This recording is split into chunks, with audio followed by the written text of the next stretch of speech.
You're watching How Leap. Let's turn off HDR videos on Instagram. Instagram does not have a direct HDR on or off switch within its app. The HDR effect comes from the video file you upload.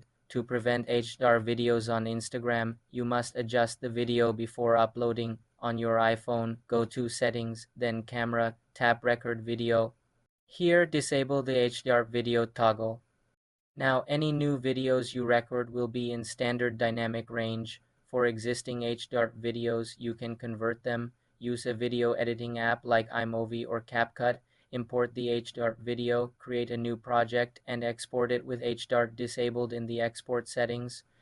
Then upload this converted SDR video to Instagram. The platform will display it without the HDR tone mapping, making it look consistent with your other content. For more simple computer tutorials, subscribe to the channel.